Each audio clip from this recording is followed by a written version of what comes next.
Every Christmas, my family told me, there just isn't enough room for you and the kids. I heard my sister's children laughing behind the door, opening gifts. I stayed quiet. A year later, I bought my dream home and hosted Christmas dinner with their favorite chef. Invitations? None sent. When photos hit social media, their silence turned to furious calls. Growing up, Christmas was always magical in the Peterson household. Mom would spend weeks decorating every inch of our childhood home, Dad would dress up as Santa for the neighborhood kids, and the smell of cinnamon rolls would wake us up on Christmas morning. Those memories felt like a lifetime ago as I stood outside my parents' front door last December, holding my 2 young children's hands while balancing a bag of presents. "Mommy, why aren't we going inside?" my 6-year-old daughter Emma asked, tugging at my coat sleeve. I took a deep breath and knocked again, louder this time. Through the frosted glass, I could see the warm glow of Christmas lights and hear laughter echoing from inside. Finally, my mother opened the door, her face immediately shifting from holiday cheer to what I can only describe as mild annoyance. "Oh, Sarah. I didn't realize you were coming by today," she said, not moving aside to let us in from the cold. "Mom, it's Christmas Eve?" "We talked about this last week," I replied, trying to keep my voice steady. "You said family dinner was at 6. Behind her, I could hear my sister Jennifer's voice calling out, "Kids, come see what Santa brought early," followed by squeals of delight from her twin boys. My mother glanced nervously over her shoulder, then back at me. "Well, the thing is, honey, we just don't have enough room this year. Jennifer's family is here, and you know how the boys get when there are too many people around. Maybe next year we can plan better?" The words hit me like ice water. Not enough room? In the house where I grew up. The same house that had hosted my cousins, aunts, uncles, and family friends every Christmas for decades? "But Mom, the kids were really looking forward to..." "I'm sorry, Sarah. It's just not going to work out this year." She started to close the door, then paused. "Maybe you could come by tomorrow afternoon for a bit? After we've cleaned up?" The door clicked shut, leaving me standing there with my 4-year-old son Jake and Emma, both of whom were too young to fully understand what had just happened but old enough to sense something was very wrong. As we walked back to my car, I could hear the celebration continuing inside. Jennifer's boys were laughing, probably tearing into presents while sitting in the same spots where Emma and Jake should have been. Through the large front window, I caught a glimpse of the dining room table set for 8 people, my parents, Jennifer, her husband Mark, their twins, and even Jennifer's mother-in-law, who I'd met maybe 3 times in my life. 8 people. In a house that had comfortably seated 15 during countless Christmas dinners. "Mommy, are we still having Christmas?" Emma asked from her car seat as I sat in the driveway, trying to compose myself. "Of course, baby. We're going to have the best Christmas ever," I said, wiping away tears I hoped she couldn't see in the dark. That night, after putting the kids to bed in our small apartment, I sat at my kitchen table with a glass of wine and really took stock of my life. 6 months earlier, my divorce from Emma and Jake's father had been finalized. It wasn't messy, we simply grew apart, but it left me starting over at 32 with 2 young children and an entry-level marketing job. I'd moved back to my hometown specifically to be closer to family. I thought having grandparents, aunts, and uncles nearby would give my kids the support system I desperately wanted them to have. Instead, I was finding out just how little I apparently mattered to the people I'd always considered my closest family. This wasn't the first time, either. I'd been quietly excluded from family gatherings for months. Jennifer's birthday dinner? We had already made reservations for 4. Mom's retirement party? It's just going to be small and intimate. Dad's 65th birthday? The restaurant has a private room, but it's pretty tiny. Every excuse was delivered with a smile and a promise that next time would be different. But next time never came, and I was always the one left out. The worst part was the gaslighting. When I gently bring up feeling excluded, Mom would act shocked. "Oh honey, you know you're always welcome. We just assumed you were busy with work and the kids." Jennifer would chime in with, "You should have just asked if you could come." As if I needed to beg for an invitation to family events. Sitting there on Christmas Eve, I made myself a promise. I was done being the family doormat. I was done making excuses for their behavior and pretending it didn't hurt. Most importantly, I was done letting my children see their mother be treated as less than. The next morning, Emma and Jake opened their presents in our little living room, and we had pancakes for Christmas breakfast. It wasn't the magical Christmas morning I'd envisioned, but watching their faces light up reminded me that we didn't need anyone else to be happy. That afternoon, I drove past my parents' house on the way to the park. Through the windows, I could see my family lounging around in matching Christmas pajamas, playing with new toys, the picture of holiday bliss. No one had called to check on us. No one had even sent a text. The moment I realized I was truly done caring about their approval was oddly liberating. Over the next few months, I threw myself into work with a new intensity. The marketing agency I worked for was small but growing rapidly, and I started picking up freelance clients on the side. I was determined to build a better life for my children, one where they wouldn't have to watch their mother be dismissed and excluded. By summer, my hard work was paying off. I'd been promoted to senior account manager, and my freelance business was bringing in enough extra income to start house hunting. For the first time since my divorce, I felt genuinely hopeful about the future. The house I found was everything I dreamed of as a kid. A beautiful Victorian on Elm Street, just 10 minutes from downtown, with 4 bedrooms, a wraparound porch, and a dining room that could easily seat 12 people. The kitchen was a chef's dream, with granite countertops, professional-grade appliances, and enough space to host serious dinner parties. It was also 2 streets over from Jennifer's house. When I told my parents I was buying the house, their reaction was telling. Instead of excitement or congratulations, Mom's first comment was, "Isn't that a bit much for someone in your situation?" Dad wondered aloud how I could possibly afford something like that. Jennifer was more direct. "Are you sure you thought this through, Sarah? That's a lot of house for a single mom. What if you can't keep up with the payments?" Their lack of faith in me only fueled my determination. In September, I closed on the house and spent the next few months turning it into everything I'd always wanted in a home. Emma and Jake each got their own rooms, painted in their favorite colors. I set up a home office where I could work on my growing freelance business. And I made sure that dining room was absolutely perfect. By November, I knew exactly what I wanted to do for Christmas. See, over the years, I'd heard my family rave about Chef Marcus Rodriguez countless times. He was the executive chef at Bellingham, the most expensive restaurant in our city, and apparently Jennifer's absolute favorite. She dragged the whole family there for her anniversary dinner the year before and hadn't stopped talking about his incredible creative vision and life-changing truffle risotto. Chef Rodriguez also happened to do private catering for special events. Very exclusive, very expensive private catering. I called his restaurant on a Tuesday morning in November. "I'd like to inquire about Chef Rodriguez's private dining services for Christmas Day," I told his assistant. "I'm sorry, but Chef Rodriguez's holiday calendar is completely booked," she replied. "We've had his Christmas slots reserved since August." "I understand.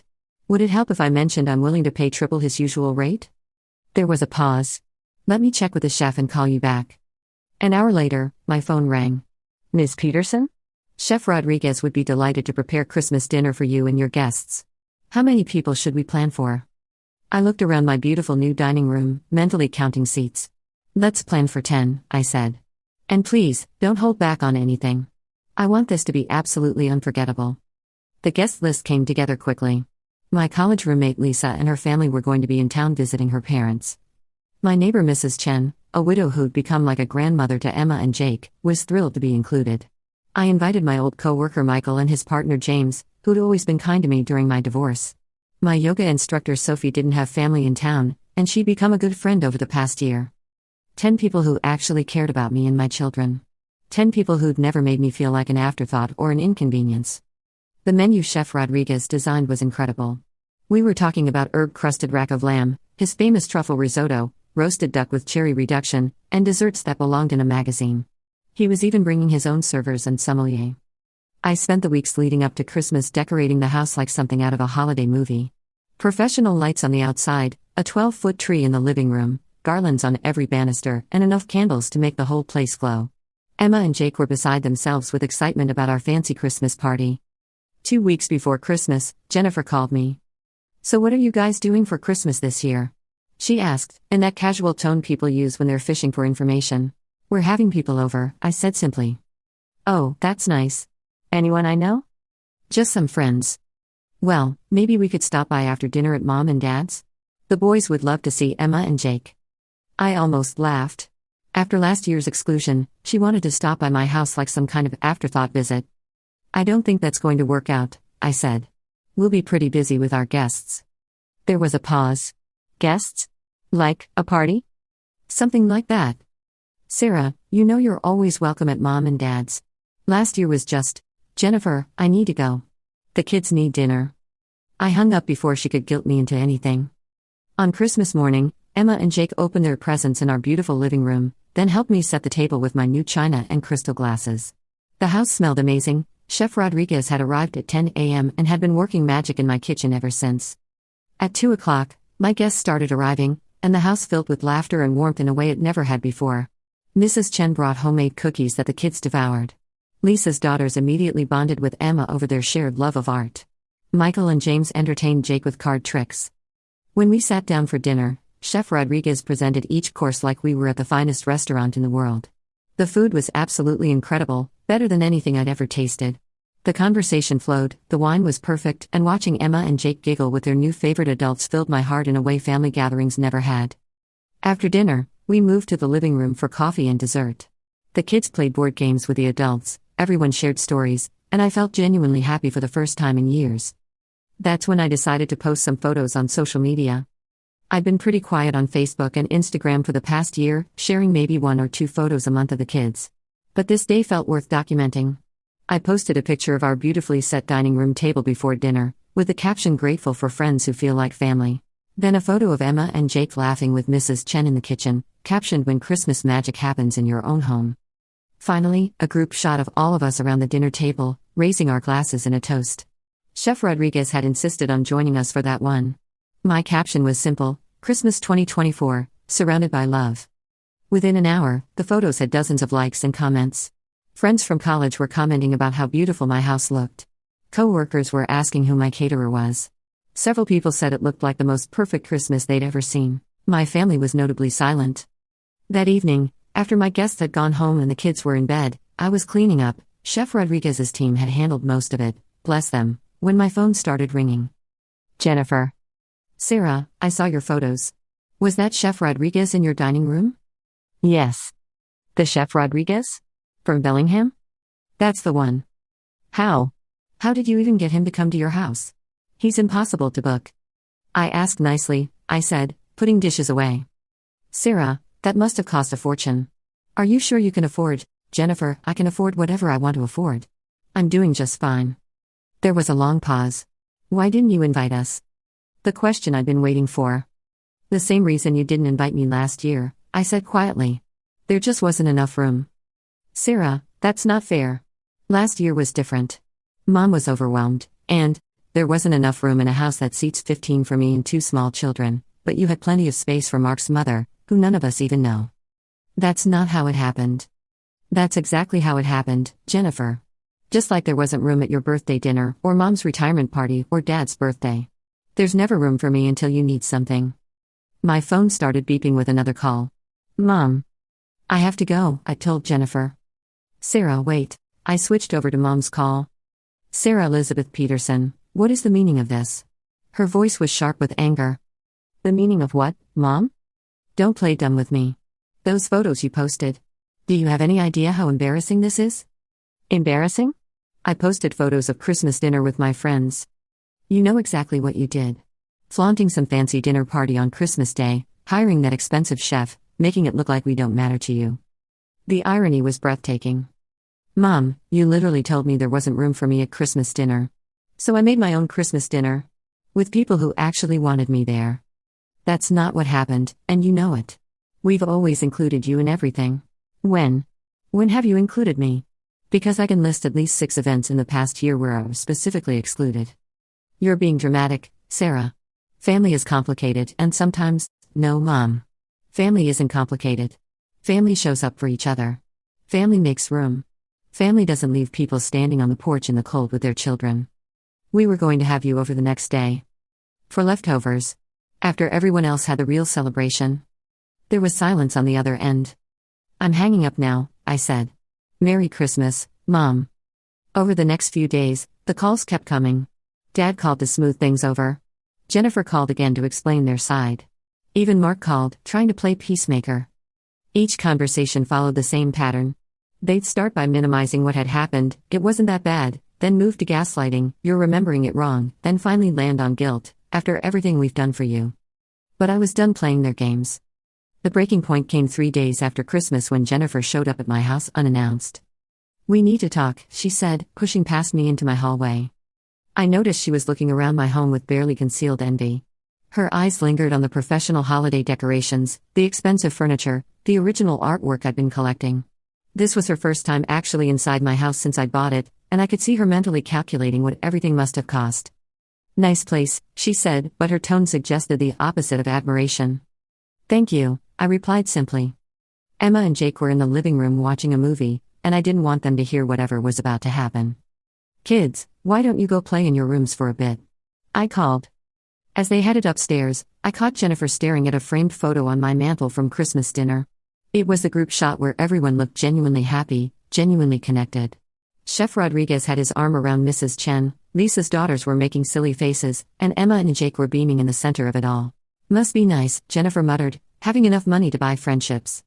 The comment was so petty, so revealing of her mindset, that I almost felt sorry for her. Almost. Those aren't bought friendships, Jennifer. Those are people who show up because they want to, not because they feel obligated or because there might be something in it for them. She had the grace to look slightly ashamed, but it passed quickly. Once they were upstairs, Jennifer turned on me. "I cannot believe how selfish you're being about this," she began. "Do you have any idea how hurt Mom and Dad are? They've been crying for 3 days. "Good," I said simply. "Good? Sarah, they're your parents. And I'm their daughter. Which they seem to forget most of the time. That's ridiculous. They love you." Love isn't enough, Jennifer. Love without respect, without consideration, without basic decency is just manipulation. You're blowing this completely out of proportion. "So you missed one Christmas dinner? One?" I laughed. "Jennifer, when was the last time I was included in a family gathering where I wasn't either an afterthought or specifically uninvited?" She opened her mouth to respond, then closed it. "That's what I thought," I continued. "You can't think of one, can you? Because it's been over a year since I was treated like an actual member of this family instead of some inconvenient obligation." "We didn't mean..." "Yes, you did. You absolutely meant it. Every single time, it was a conscious choice to exclude me. To make me feel less important than Jennifer's mother-in-law, or your friends, or whoever else you decided was more worthy of a seat at the table." Jennifer was quiet for a moment, then tried a different approach. "Look, I get that your feelings were hurt. But this revenge thing you're doing isn't healthy. You're acting like a child." "Revenge?" I stared at her. "Jennifer, I had Christmas dinner with my friends. How is that revenge? Don't act like you didn't plan this whole thing to hurt us. The expensive chef, the perfect house, posting those photos for everyone to see. I posted photos of Christmas dinner. Just like you've posted photos of every family dinner I wasn't invited to for the past year." That stopped her cold. "And you know what the difference is?" I continued. "When I see your photos of family gatherings, I feel hurt because I wasn't included. When you see my photos, you feel hurt because you were excluded on purpose. Maybe now you understand how it feels. Sarah, please. Can't we just move past this? We're family." "No, Jennifer. We're not family. Family doesn't treat each other the way you've treated me. Family doesn't make excuses for excluding people. Family doesn't gaslight someone when they express hurt feelings. So what are you saying? You're cutting us off?" I looked around my beautiful home, thought about my amazing Christmas dinner, remembered the feeling of being surrounded by people who genuinely cared about me and my children. "I'm not cutting anyone off," I said. "I'm just not going to keep begging for scraps from people who have made it clear I don't matter to them. I have a full life now with people who value me. You're welcome to be part of that life if you can treat me with basic respect and kindness. But I'm done accepting less than that." Jennifer left without another word. That was 3 months ago. I've heard through mutual friends that my family is still hurt and confused by my behavior.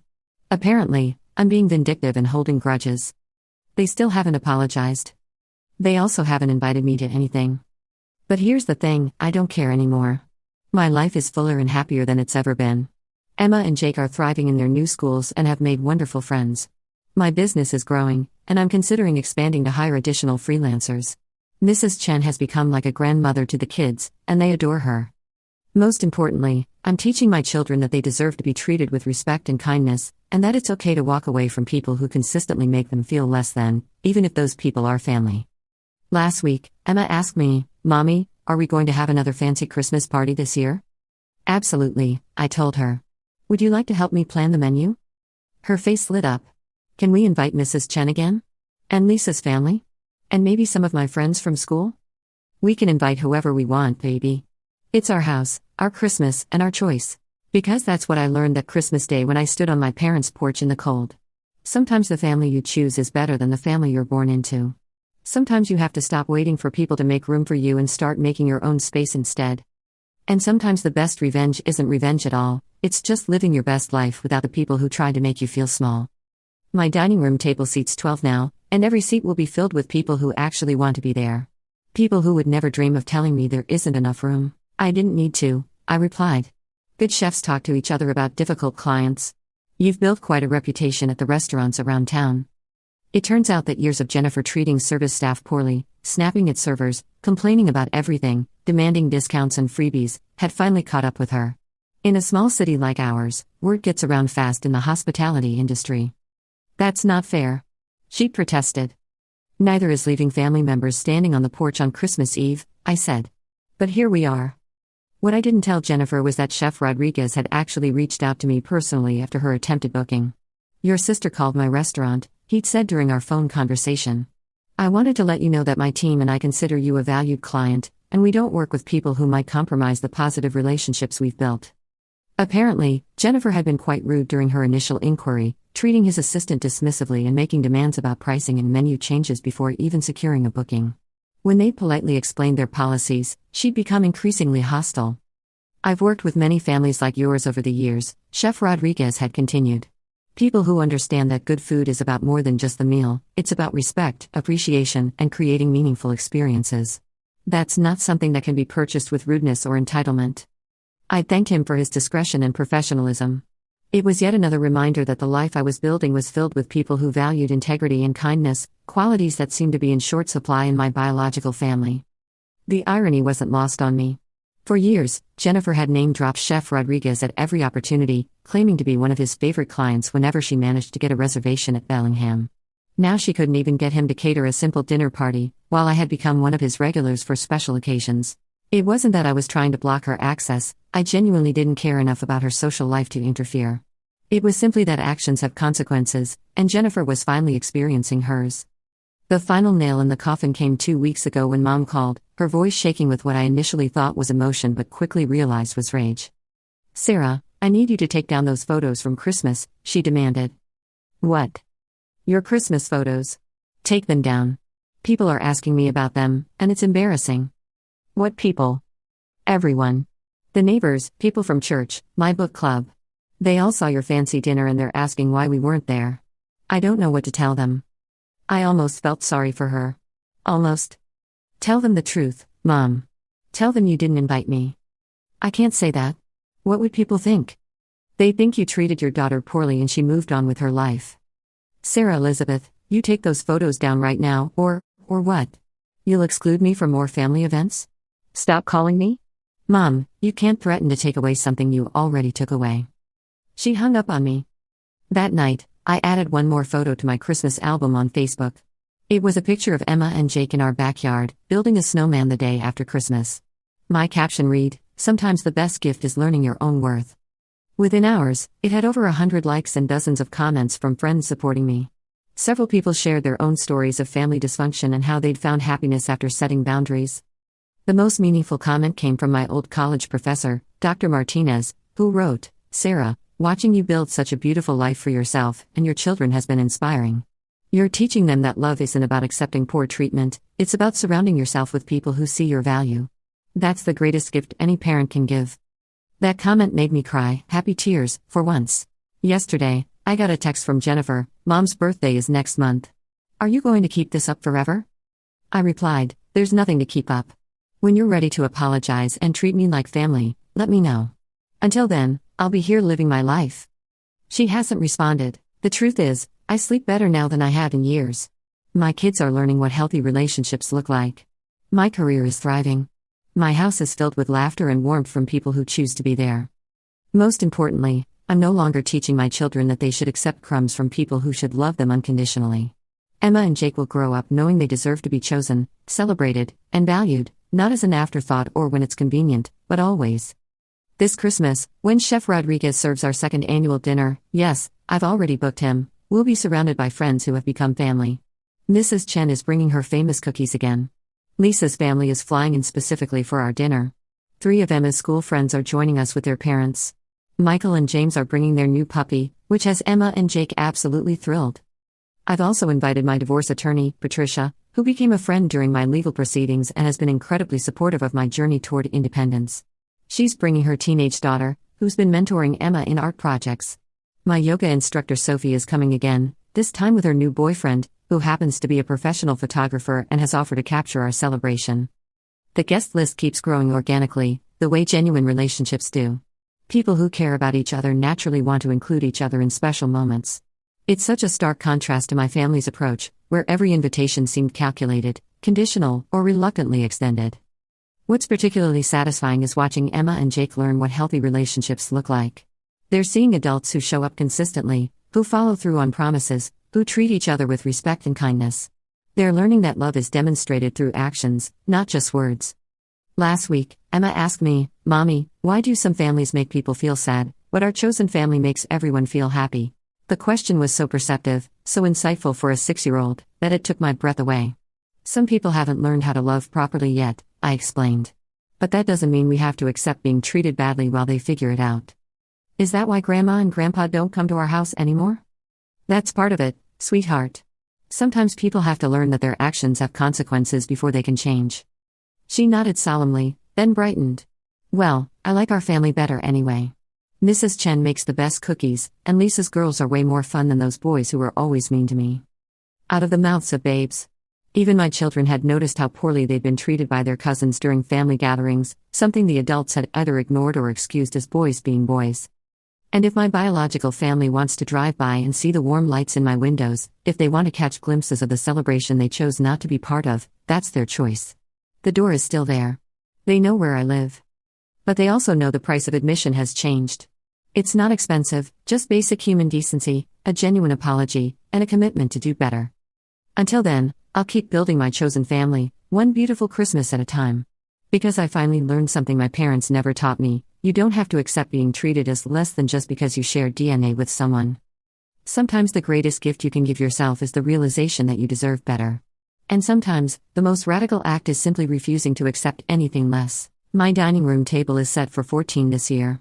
Every seat will be filled with someone who actively chose to be there, who values my presence, who would never dream of telling me there isn't enough room. Because when you truly love someone, there's always room at the table. Always. Update: I just got another call from Jennifer. Apparently, their Christmas dinner last year was awkward because people kept asking where I was. Mom had to admit I wasn't invited, and the whole evening became about explaining why. Even Mark's mother, the woman they chose over me, apparently asked several times throughout the night why they'd excluded their own family member. "It wasn't the same without you there," Jennifer said quietly. I almost laughed. "Then maybe you shouldn't have left me out. We made a mistake, okay? Is that what you want to hear?" "No, Jennifer. What I wanted was to not be excluded in the first place. What I wanted was for my children to grow up feeling loved and welcomed by their grandparents. What I wanted was basic decency from people who are supposed to love me. So what now? Now? Now I have a life that doesn't require me to beg for acceptance from people who should give it freely. And you know what? It's a beautiful life." She was quiet for a long time. "Are we ever going to be a family again?" she asked finally. "We could be," I said. "But it would have to be a different kind of family than what we were. It would have to be one where everyone is valued equally, where apologies are genuine, and where people actually make an effort to include each other. I don't know if you're capable of that." "I want to try," she said, so quietly I almost didn't hear her. "Then try," I replied. "But don't expect me to make it easy for you. Don't expect me to pretend the past didn't happen or accept half-hearted efforts. If you want to be part of my life, part of Emma and Jake's lives, you're going to have to earn it." That conversation happened yesterday. I don't know what will come of it, if anything.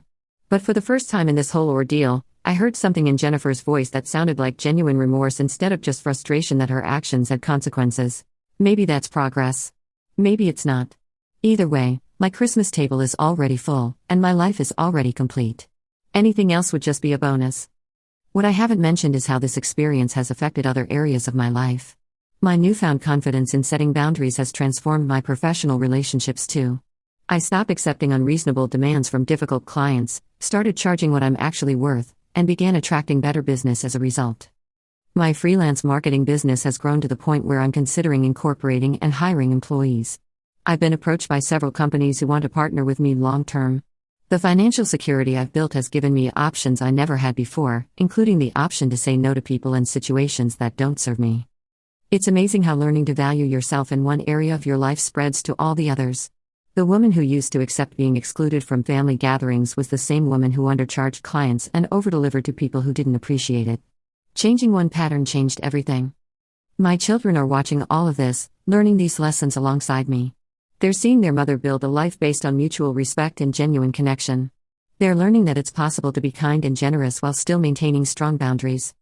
Most importantly, they're growing up understanding that love isn't supposed to hurt. Love isn't supposed to make you feel small, excluded, or grateful for scraps.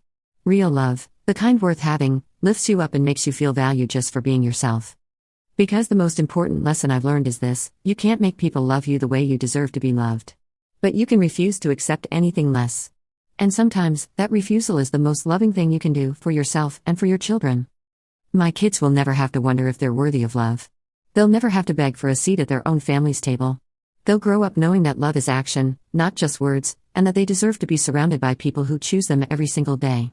That's the real revenge, I suppose. Not the fancy dinner or the expensive chef or the beautiful house. It's raising children who will never accept being treated the way I was. It's breaking the cycle. And honestly, it's the sweetest victory of all.